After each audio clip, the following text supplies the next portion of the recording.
Hello, I'm Jonah Izyk. There are two films that have taken over the public consciousness in 2026. These films are often discussed in the same breath due to the fact that they were both directed by YouTube personalities under the age of 30, and that both have been considerable box office successes. These films are Obsession and Backrooms, of which we are going to cover the latter. In this video, I will be discussing the Backrooms with my friend Chris from Nil Cinema. Chris is a 3D animator who is better acquainted with the liminal horror movement, of which I would consider the Backrooms story to be of the forefront. Our conversation on the Backrooms begins with the origin of the online phenomenon before we delve into the film itself. Spoilers ahead. And another warning. Our discussion of this film tends to move haphazardly from subject to subject, but you'll have to forgive us. Linear thought is all but impossible in the Backrooms.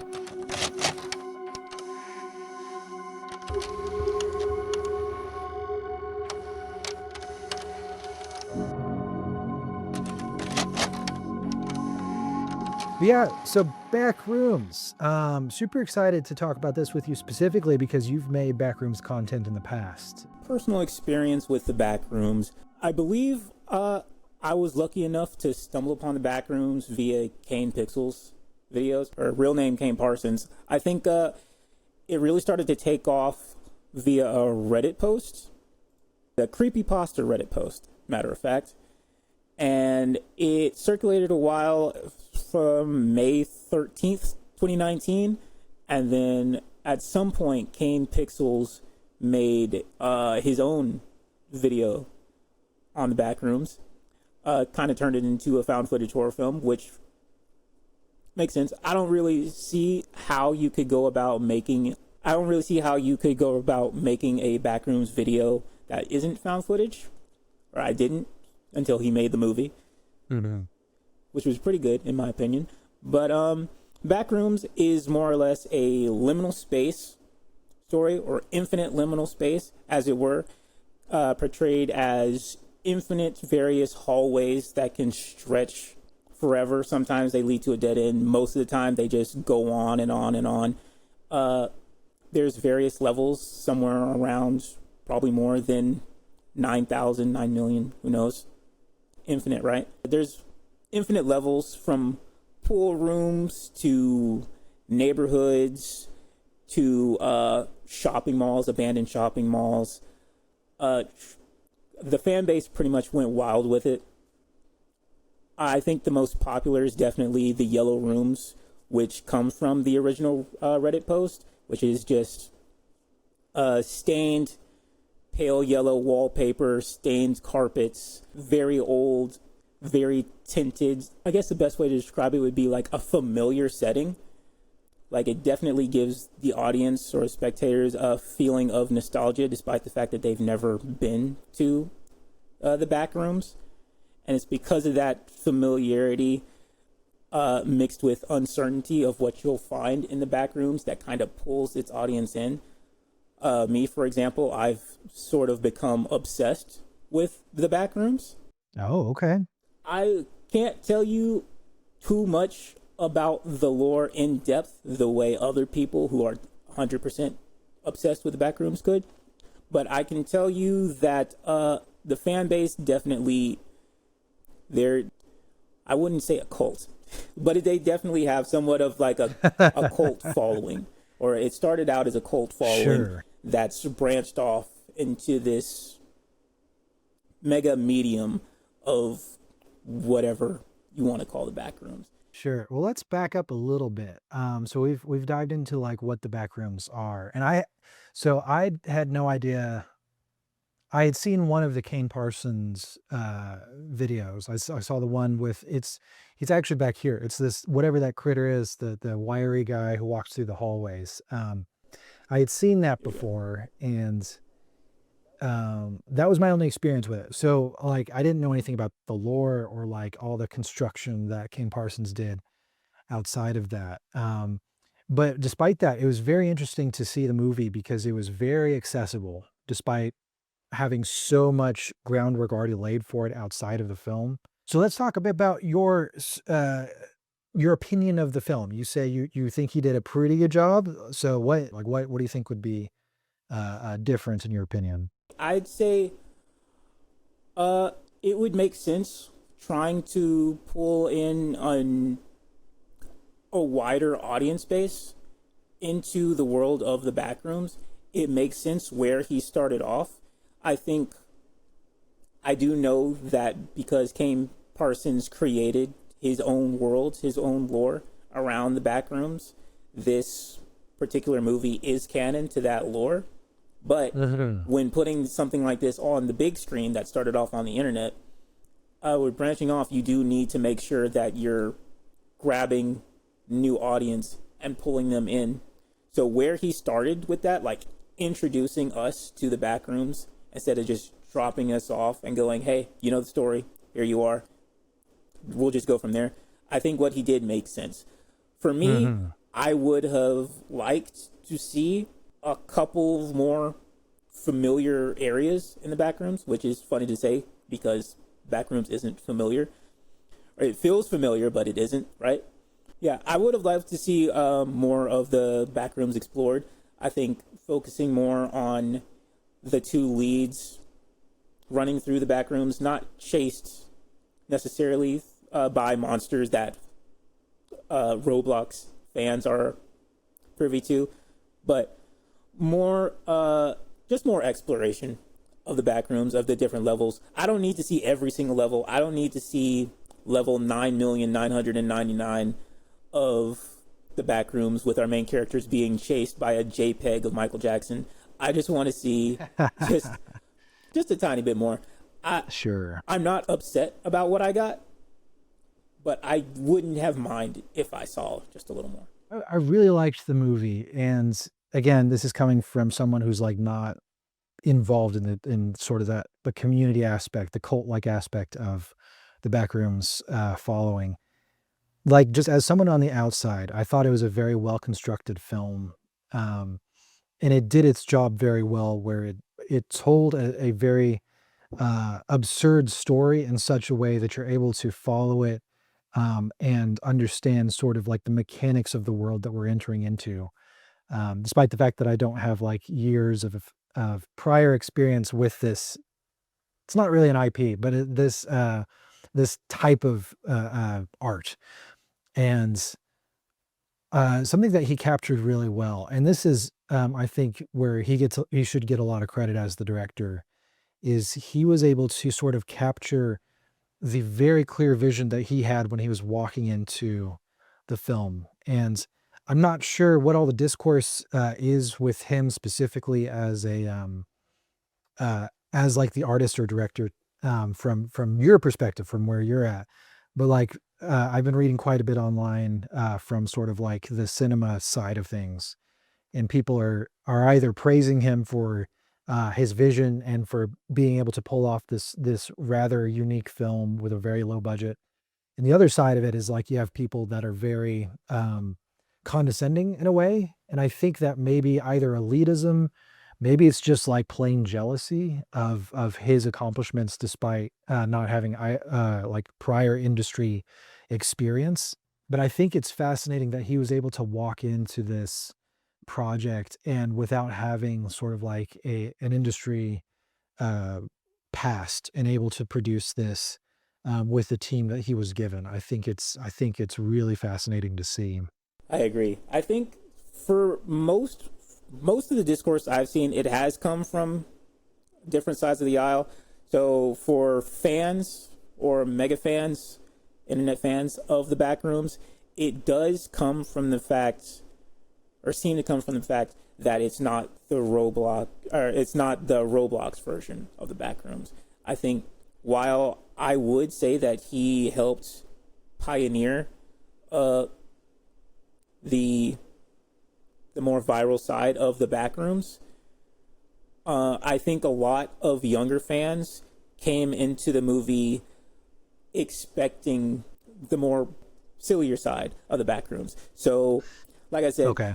I think how it's become popular now, it's either you're making your own version of people running through the different levels of the Backrooms, or you're playing the Roblox. Yeah, tell me about that. I'm not familiar with the Yeah. Roblox version. I can tell you, I know next to nothing about Roblox, Okay. but it's very popular. Everybody, not everybody, but pretty much anybody can get into it if that's your kind of thing. You can make your own. You can make your own games, your own assets in Roblox, and because of Backrooms' popularity, I think it's pretty simple to make. Okay. So, because it's super simple to make, the maps, if anything, are super simple to make. So, usually what you'll get just from clips of what I see, usually what you'll get is just people running from just random monsters like a JPEG of Shrek or an amalgamation of just some kind of weird monster that they've made with free assets in the in Roblox. And it's silly. It's supposed to be silly. It's supposed to be fun. It can be scary if you know how to make video games. You can make it scary. It's usually dependent on jump scares. I recently saw just like someone speeding through the back rooms while being chased by a singing picture of Michael Jackson's face. Got it. It can be whatever. It doesn't have to be that. Like I said, I think a lot of it is just people running through the different levels of the back rooms. And I think that's what younger people went into the movie expecting. And because it wasn't a 2-hour long chase sequence, they were pretty upset about that. On the other side, the filmmaking side, I do think it was mostly jealousy. Because this 20-year-old was able to pitch his movie idea to A24, and they said yes. And he was able to go in and give us, in my opinion, a very well done movie. And a lot of people have their doubts. I can't think of his name now, but I saw a quick little snippet of a guy who said he watched the back rooms and he refuses to believe that some 20-year-old directed this film. Which is weird, because if you actually did look into Kane Parsons, like I said, he helped establish his own lore for the Backrooms. He has several videos. He has several well-done videos. Partially filmed IRL, partially done in Blender. Right? 3D animated, well-done videos building on this lore. They're very well structured. They're very well done, very well written.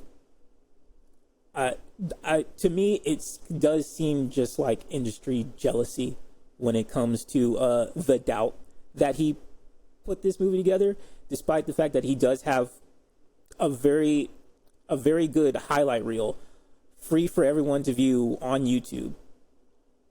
And that's one of the things that I think is interesting about the criticism specifically for like him being young and being a director, because like I forget which of our professors said this. And he may have been quoting someone like Scorsese, but it's like anyone can be a director as long as you have a good team around them. And I think that there's some value to that, because it takes, I mean, for one thing, as someone who directs a lot of his own work, like I find that to be a little bit relieving, because it's like, yeah, it takes a little bit of the pressure off. Anyone could do this. Yeah.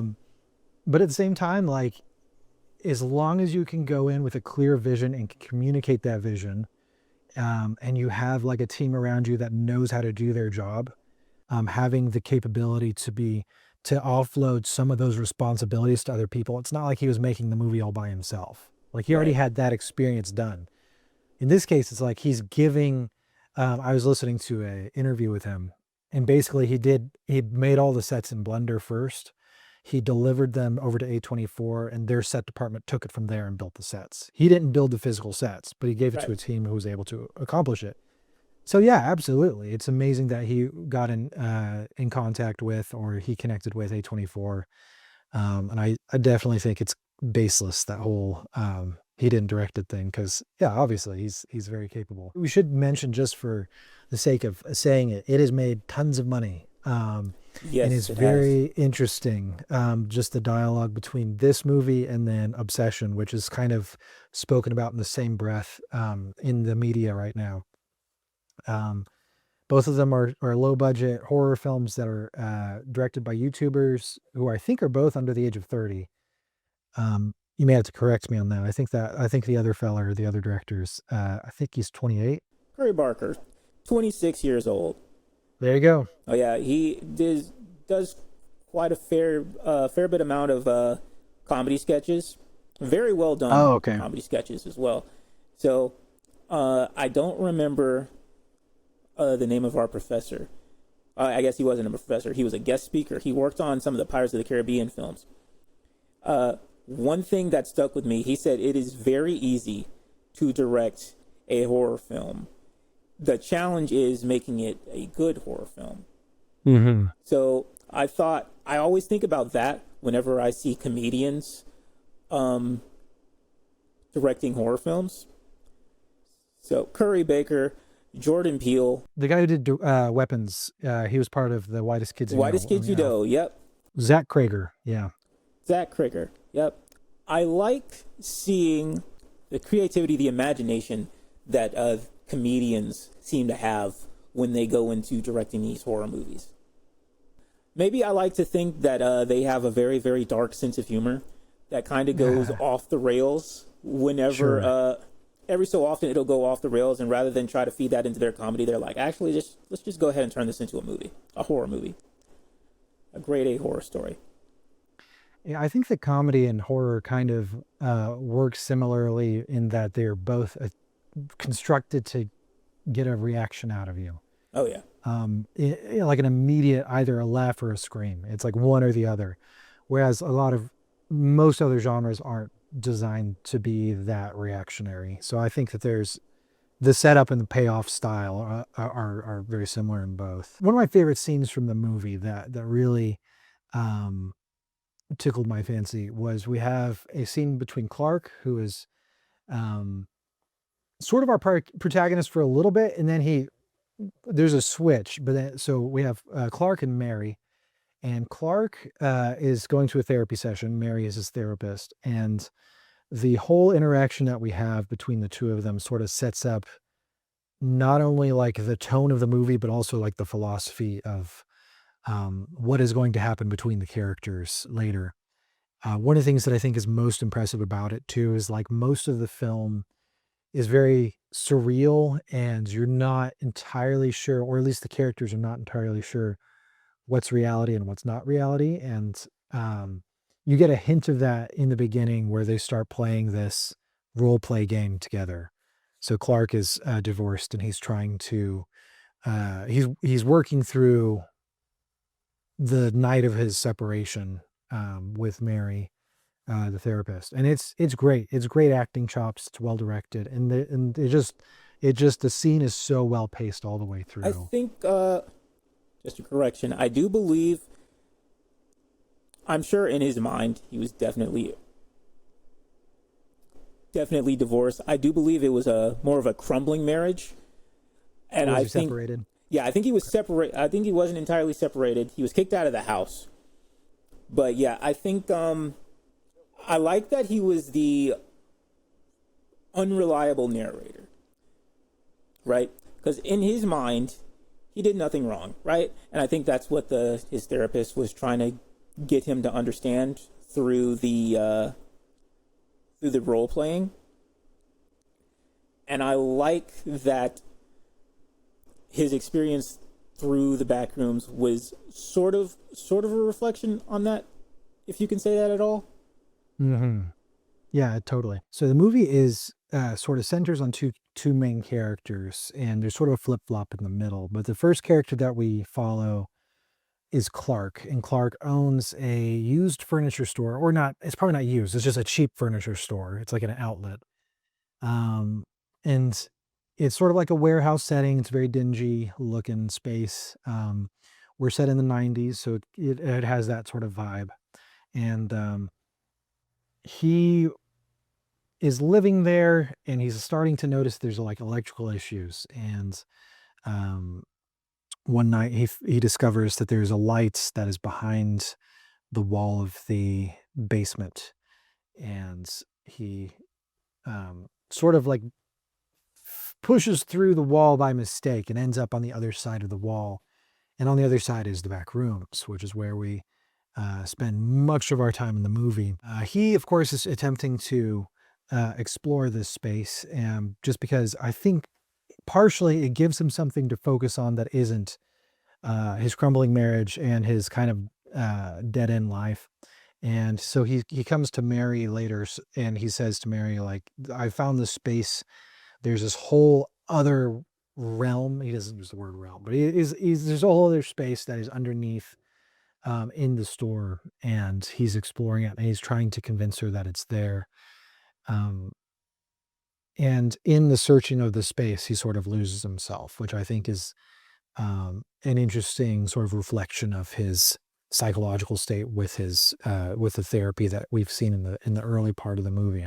Touching on that just a little, I think how he described it in the movie is, while he believed it to be sort of like just an enormous labyrinth of sorts that possibly stretched underground, I think he does still go on to describe it as a place that remembers yet misremembers. So it's the place that's built on fragmented memories, which that in itself does reflect Clark. Yes, Clark absolutely. Clark, he says the marriage, he's going through like a rough patch in his marriage. He's stressed out because of work, which is very interesting considering there's hardly ever anyone in his store. So what exactly is there to stress out about? Right. And when it comes back to it, we realize it's more or less, it's not so much work, it's more regret. And that regret is fueled by his alcoholism. But yeah, as far as the Backrooms as a character, it's like I said, it's more like it's trying to remember things. It's jumbled up memories that has devolved, I guess, into this massive, massive area. We see more of that sort of explored near the end of the movie. We sort of get a look after the fact. So Kat and her boyfriend, his assistant Kat and her boyfriend, go with Clark to explore the back rooms. They go missing, murdered, but to the public they've gone missing, and we see that literally echoed. We see phone poles with missing persons posted on the poles, and those are literally echoed across the room. We see what are they called? Something like still life versions of characters that exist in the real world that are, we see like warped amalgamations of those people in the back rooms. At the end of the movie, Mary is, I wouldn't say trapped. Perhaps she is trapped by the organization known as Async, which is dove into more in Kane's lore. But Async has her. They're interviewing her, interrogating her, however you want to call it. And then we see a fractured memory of that echoed at the end of the movie. We see a still life version of her trapped in the back rooms in a version of the Async office. But that alone, that imagery is enough for me. Maybe you can probably put a little bit more color into this, but there is a moment early on when Clark first enters the back room, and he notices a flip flop and a pair of shoes that are like sinking into the ground. And if you were paying attention, that is the flip flops and pair of shoes that Bobby and Kat. So they're both wearing flip flops and shoes that end up. So like the echo seems to be not just immediate, like it's not linear backwards. Like it seems like it goes both directions, which is very interesting. Yes.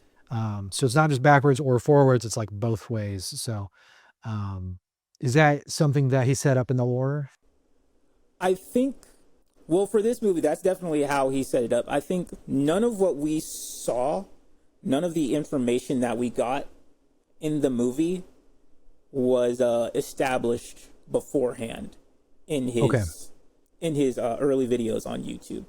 I think him just simply saying that this is canon to that lore is enough for people who follow his lore to get involved. This is new information.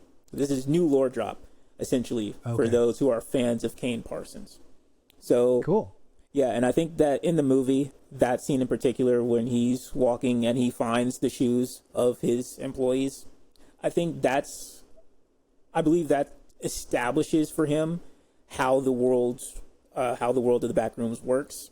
That it has fractured memories of things that have happened or maybe will happen in the real world. There's definitely possible examples of foreshadowing of things that could happen, may happen, or may have happened. You'd have to find a very good YouTuber who does deep dives into this kind of stuff. I am obsessed. I'm not that obsessed. No, but I do think it's very interesting. And the rules were very clear within the film. So I didn't know if there were other things that were supplemental outside of the movie that were necessary to know as you're going into this one. But it sounds like he did a pretty good job of kind of keeping it in its own complete package. So Oh, yeah. Yeah, I think for a lot of people, this was... I think Kane Parsons fans definitely ate very well with this film. Because like I said, for them, it was a pretty good lore drop for them. Because like I said, for the most part, the first Backrooms movie, short film that Kane Parsons did, all it really did was kind of build a world visually around the already established internet lore. So it started with a picture, and then Kane put motion to said picture. Like, he helped people visualize the world. He gave people an opportunity to actually physically explore the Backrooms. I think the second and third official Backrooms 2 and 3 videos on his YouTube channel did that as well. The information that the world actually sort of echoes or remembers and tries to replicate what it thinks it remembers, that's all new information. Okay, cool. Yeah. I think before it was just a place that you could no clip into. And actually, that in itself might be another reason some of the Backrooms fans did not like the movie. Because I think one of the rules of the Backrooms is once you enter the Backrooms, the chances of you leaving are very small. It's like once you enter, you can't leave. That, of course, that rule doesn't necessarily exist in Kane Parsons' worlds because of the organization known as Async. Async, which we saw in the movie, we saw a very, very small bit of Async. Yeah, just a blink of them, yeah. Yeah. So they do what Clark did. They go into the Backrooms and they map it out. I think I saw at one point they tried to use it as like an overexpensive storage facility. Maybe they wanted to build units for their employees to live in, right? And obviously that turned out to be a horrible idea. But like I said, like they said in the movie, the more they explore, the more they realize that they can't explore all of it, right? But they have a means to enter the Backrooms and leave the Backrooms at will. So that alone sets, for fans, that kind of causes a divide between the fans. Because there's always going to be the fans that say, hey, once you enter the Backrooms, you can't leave because it's infinite. It goes on forever, and there's too many levels for you to just go out some door. But in this established lore, that's obviously not the case. Yeah. Mm-hmm. So liminal horror, I guess that's the term. It's never been something that's really connected to me. And there's quite a few people that I know personally that love it, and like they just consume everything that has that sort of aesthetic to it. And Kane Parsons described it very well as the urge to look around the corner to see what's just on the other side. I think a lot of what makes the Backrooms so terrifying is because of the familiarity that's there, or the air of familiarity. Because it causes such nostalgia, it does kind of like it grabs your attention, essentially. Because you're so familiar in this area that you've clearly never been before, you're always going to have this urge to further explore. You want to see how far it goes. Obviously, if you're overly cautious, your first instinct is going to be try to break your way out of the walls or something. But because it does such a good job pulling you in, I think there's always going to be this urge to just look around, to explore. I think that's where we get our wanderers, which are people who are trapped in the back rooms and sort of forced to wander around. Yeah, no, so tell me a little bit about the Wanderers, because you have two different kind of flavors of critters that we see in the movie, where like one's the still life people, which are super cool. I like those a lot. But the other one's like the big, wandery, creepy fellers that we see. Okay. So like we have like the pirates. So tell me a little, like, are there more than just that? How does that work? Yeah, so actually, I'll talk about both of them. We have the Wanderers, and then we have the entities. The Wanderers are just the people who are trapped in the back rooms. So Clark, okay, like human people? Yeah, literally just okay. people. Yeah. So Clark, I wouldn't call him a Wanderer. Or maybe I'd call him a Wanderer. Wanderers are literally, I believe they are. They're people who find themselves trapped in the back rooms and literally have no choice but to explore. Okay. Right? Or maybe I should double check before the fandom comes after me when this video is posted. A wanderer in the back rooms generally refers to a human who has no clipped out of normal reality and become trapped in the endless surreal corridors of the back rooms. So yeah, I was right. See, you guys don't have to come after me. So there's a point at which Clark is being hounded by one of the, did you call them entities? What? Yes. So the big guys. Our big bads in the back rooms are called entities. And there's always a number of entities. You never know which one you're going to get. God help you if it's a JPEG of some character, because they always have like infinite speed and they're the worst thing imaginable. Next to the less horrifying but equally terrifying monsters. I think the first one that I was introduced to, I'm not even sure what it's called. It looks like a giant spaghetti monster, but it was introduced in Kane's first Backrooms video. Let me see if I could find what it's called. It honestly just looks like a giant scribble monster. Oh, yeah. Yeah, he looks like wires to me. Yes. Entities they're creatures that are trapped in the back rooms. They will typically, hunt, stalk, feed on whatever wanderer they come across. I think, paraphrasing the original Backrooms post, God help you if you hear something in the back rooms, because it sure enough heard you.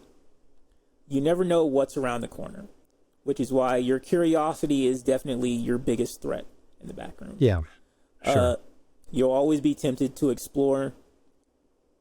Sucks to suck if you end up finding something or someone in the back rooms, because chances are it's not going to be another human. So Clark's, I want to say he was a still life of Clark. Yeah. The worst kind of still life version of Clark. But our pirate friend in the Backrooms movie is another original character created by Kane Parsons. And once again, that is a new lore drop for Backrooms fans. That's the first time we've ever seen or heard that kind of entity in Backrooms lore. So that was brand new for everybody. I thought he was cool. I liked him. Oh, yeah. But he's not. But he wouldn't be considered an entity because he's a direct echo of Clark. I think I can agree with you on that, because while he does, I would say he has the characteristics of an entity: big, scary, hungry, right? But yeah, he is definitely an echo of Clark. I don't think you would find a typical, if you can call him that, still life of Clark. I think that one captures him pretty well. Because he's warped. Oh yeah, he's very warped. His viewpoints on how his marriage was warped. Just him being in the back rooms, refusing to stay. I mean, refusing to leave, wanting to stay. I think that was enough for me to come to the conclusion that there can only be one. Right? Sure. I think the way he talked to the pirate version of himself in the back rooms, it brought me to the conclusion that they had come to somewhat of maybe an unspoken agreement. He found himself in the back rooms, and he found himself not necessarily wanting to stay, but not necessarily wanting to leave. And because he could exist in the back rooms without the urge to leave, the monster kind of let him do his own thing. I think the moment he decided that he wanted to stay, which we saw in the movie, the moment he decided he wanted to stay, that he liked it there, that's when the still life version of himself became hostile towards him. That's a good thing to point out. I suspect when we have a kind of a bit of a twist in the middle of the story where we no longer follow Clark because he's been cornered by our tall pirate man. Yeah. And then we cut into, and it's Mary. And then, so at that point, we kind of follow from Mary's perspective for the rest of the film. And when we see Clark again, he is obviously changed, and he has been changed by being in the back rooms. My theory, and I'm interested to see what you say about this, I think that by the time Mary meets him and he's like creeping around the corner, I think he's an echo, or I think he's like he's something other than the original Clark. I think he's become something else. Sort of like perhaps he's become the echo. I think that, or like the original Clark is dead, and this is like because we get one of my favorite shots of the movie. It's kind of this interesting sequence where it starts off with this living room set, and this is Mary's memory, her childhood nightmare memory of her mom who was a hoarder. And you see that living room, and then the camera is just coming down, and we see the living room again. We go through the floor and we see the living room again, but it's shifted, it's changed because it's not being remembered as clearly. And it shifts and changes again after we go through the floor. We get another vignette, then another vignette. And every time we go further down, it becomes more back roomsy with like the yellow walls, and you just see like a piece of furniture here, like a doll over here, and that's all you get. So like that echo it starts off being very realistic, and then it ends up being a complete misremembrance. And I think that like possibly, and again, I don't know if this is the case, but I think the Clark that we see is like one of those early echoes where it looks really good. It seems like it could be him, but like it's really an echo of what Clark used to be. And I may have to check the footage again because I think he's wearing different clothes than what he went in with. I don't know that for sure. I might be misremembering, but I think it's I think he's wearing something else than what he originally came in with. So that's my thought. Yeah, I don't know if that's true, but that's my theory. That is an interesting thought. I actually really like that. That he could just be he's more of a... He's dead already. Yeah. Not necessarily a still life, because we've seen how the still lives act, but an echo of sorts of the original Clark. I like that. That's a really good one. I think also, I wonder if you maybe caught on to the theory, one of the still lifes in the room. So we get when Mary is knocked unconscious by Clark. Yes. If we still think it's Clark. He chokes her out. She wakes up in a room, and there's Clark and 3 other still lives. It looks like he's sort of made a home with these still lives. We have he's very quick to point out, this large guy over here, he could be, whoever in the real world, or this short guy over here by the lamp, he could be whatever in the real world. And then he looks kind of over his shoulder at the woman, and he says nothing, right? I think the working theory there is that is an echo of his wife. That was what I assumed. Yeah. Yes. Yeah. I think that was an interesting touch. I don't think I mind that it wasn't touched on. Like, some things don't need to be said out loud, right? Just his reaction towards it. Even when he forces Mary to do the role playing again. Yeah. He even mentions, I tried to do the role playing with her and it didn't work out, right? Maybe that could have been, at some point when he was trying to make a home for himself in the Backrooms, he tried to fix his relationship with the still life rather than face his actual problems in the real world. And because he could not get her to cooperate, that made him sink further into his new reality, as it were. I think that's the only reason I wouldn't necessarily buy that he's an echo, just because we see how the still lives work, and because he's so, I wouldn't say that he's aware, but he does at the very least think he is self-aware of his situation. Yes. Right? He hasn't come to the conclusion that Mary would have liked him to, like, the relationship crumbled because it's your fault. Instead, he's come to the conclusion, nothing's my fault. I've done nothing wrong. Everything is everyone else's fault. I like it here. I can make this world out the way it needs to be so that it fits my needs, right? And I think a lot of things could have led him to that. Obviously, we see the conclusion of that. We don't see how every step he took to get to that conclusion, but we can make educated guesses. Yeah, we can fill in the gaps. Yeah, when he and Kat get separated, I think in the movie, he's being chased by the entity. We don't see the entity yet, right? He gets trapped in a room. He hears Kat on the other side of a wall. She can see him. He can't see her.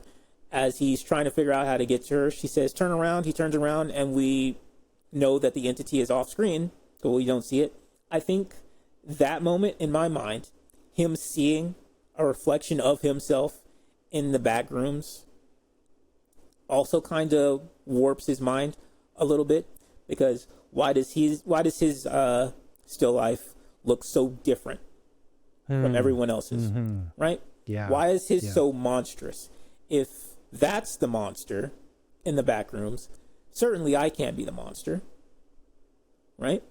So maybe I'm not wrong. If everyone else is warped, everyone else is different, but mine is leagues away from what I look like, surely that makes me way more sane in the Backrooms. Sure. Yes? Yeah. That makes sense to me. Yeah, absolutely. One of the, I think, huge benefits of having Will Sudik help out with the script is, like, it's a movie that also has a bit of metaphor involved, which is, I mean, it's an obvious metaphor about Clark and his sort of self-centeredness and, like, the way he's unraveling, and here's this world that is doing something similar. So even if you're not interested in, like, the whole lore of the Backrooms, there's still something for you to glom onto as just like someone who's interested in cinema or the horror genre.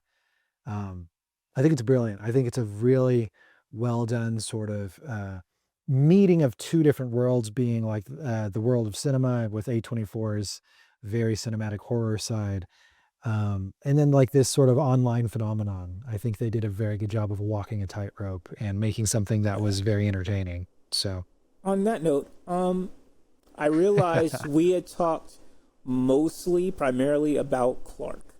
I want to get your opinion on Mary, because I have noticed not too many, at least from my perspective, not too many people have been talking about Mary and her story. Obviously, she's got her own trauma that's tied into it. She does. Yeah. Yes. What are your thoughts on Mary's story? I wish we had spent more time on her a little bit. I think one of the things that makes Clark's story as memorable as it is that it was very obvious what the metaphor is and how it played out in the back rooms.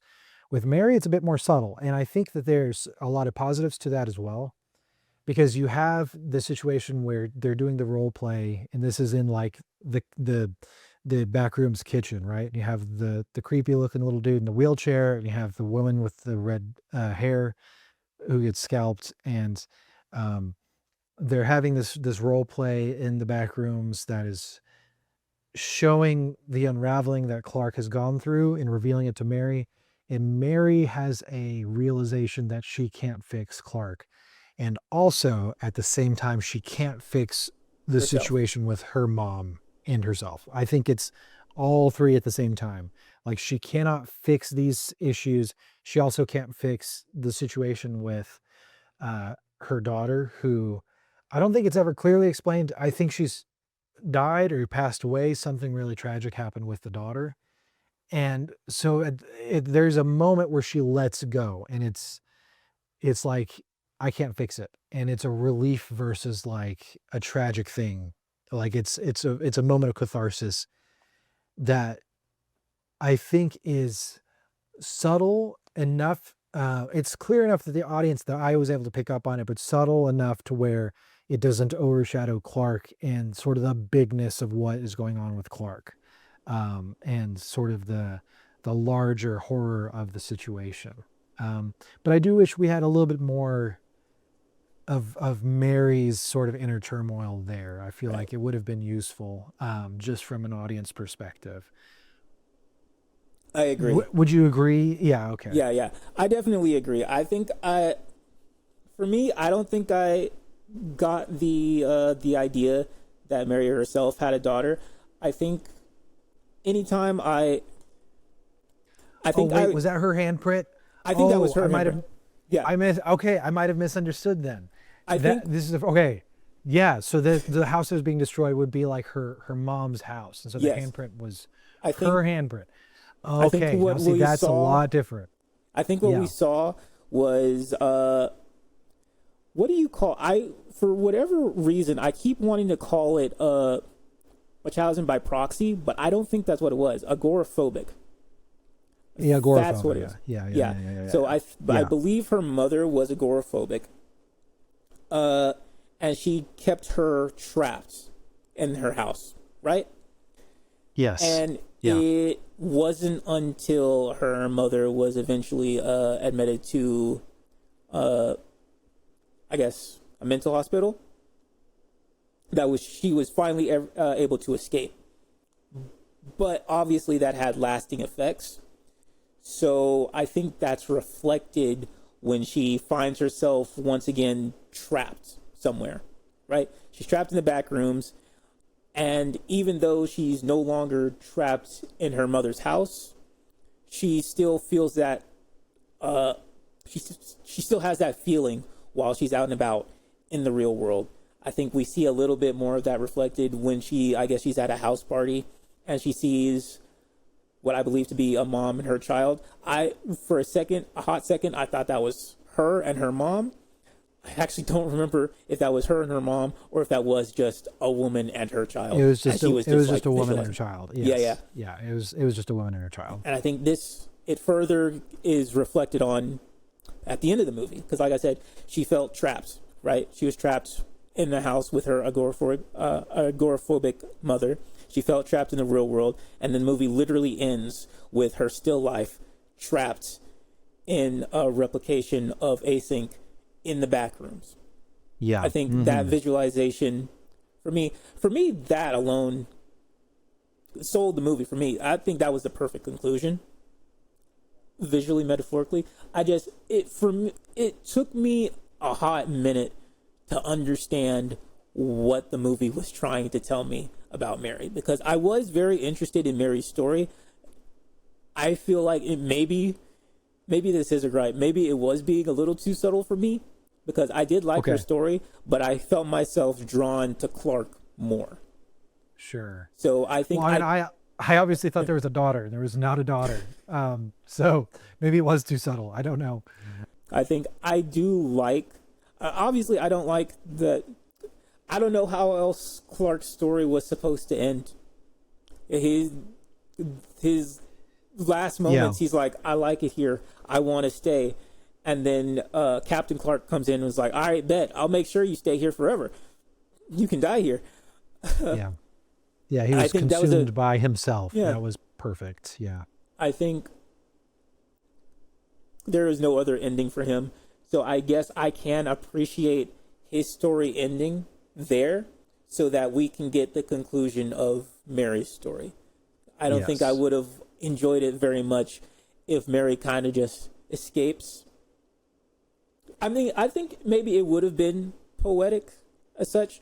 We see that she feels trapped, and then into the movie, she escapes, her trauma. She comes to the conclusion she cannot help Clark, and she cannot fix herself, right? She can't fix every problem that she is presented with.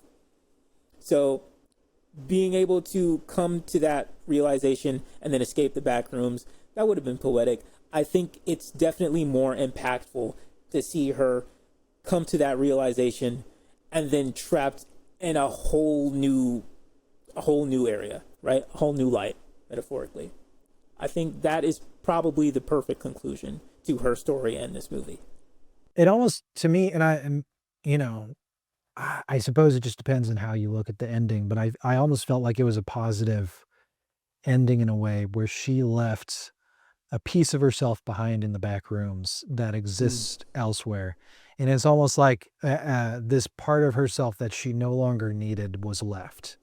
So it wasn't just an echo, but it's almost like this piece that she had a realization about, like this ugly piece of her where she feels trapped in a space. She left that behind. And so you don't get that sense that she's afraid of being confined.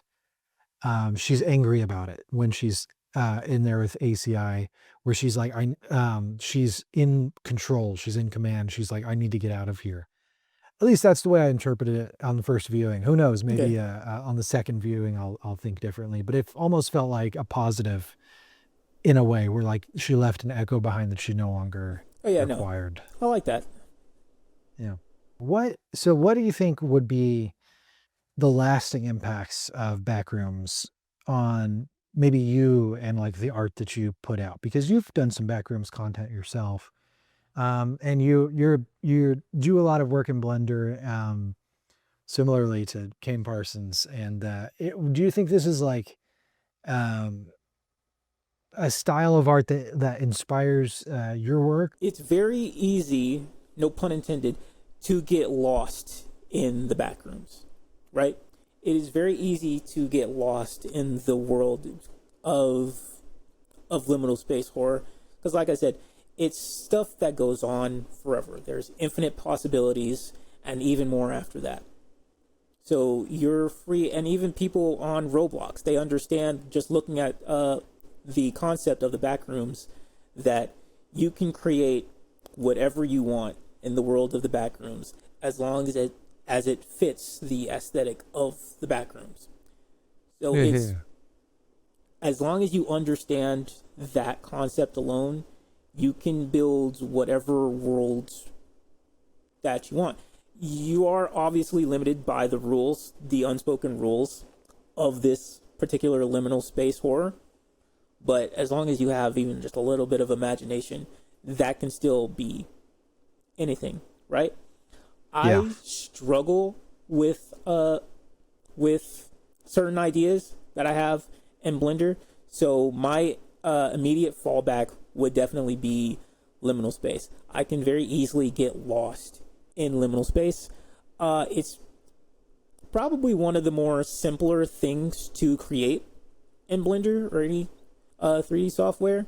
I think exploring the Backrooms through 3D is what has helped me, at the very least, attempt to expand on 3D, as it were. I think when I first got into Blender, I wanted to do character animation. I gave up on that pretty quick because I'm really bad at character animation. So like It's one thing to create the characters. It's another thing to get them to sing or dance or move or talk the way you want them to. I think if you ever just want to create a simple environment, like an interior house or hallway, that's simple enough. The idea of the backrooms being incorporated into that, just expanding on such a simple design as like a room or a hallway. The opportunity to expand on a simple design is enough to keep people going. I feel like it's enough to keep one inspired in a Blender, I believe. If that any of that makes sense. Yeah. It provides you with the opportunity to explore a path that's already been trodden before. And I think, especially for someone like who's interested in writing, one of the recommendations I hear a lot is like start with fan fiction. Start with something that's already been done before. You use material elements that has already existed in the world, and then you just recreate it in a different way. And that teaches you about the mechanics of putting a novel together or putting a short story together. What is a scene? What is motivation? What is a plot? And I think that sounds very similar to the Backrooms, where it's like, here is the look, here's the feel, here's what you're aspiring to do. And it's simple enough where someone who's entry level can then step into that world and start with something rather than nothing, which I think is the hardest part of getting started with art, is that blank canvas and going, Oh, yeah. I don't know where to begin. And it sort of takes that away. So yeah, I can totally see that being sort of a lasting impact, as sort of a formative kind of art form in itself. I think starting with liminal space, for me, is a really good starting point if you were to like try to get into 3D animation or design. Because just like I said, it's pretty simple to do. It's just the most basic shapes, squares, right? Your starting off point is build a maze and then go from there, right? It's the simplest starting off point that a beginner 3D animator could go from. Do you have any final thoughts on either the movie or like Backrooms as a whole? Movie wise, I honestly can't wait to see where Kane Parsons goes from here. Because like I said, there's 9,000 to 9 million different levels of the Backrooms. Kane's done such a good job building on his own lore. I think we have quite a lot to look forward to as far as the sequels go. So I'm excited for that. And on that note, that's the Backrooms. That's the Backrooms, guys. That's the Backrooms. You're trapped in more ways than one.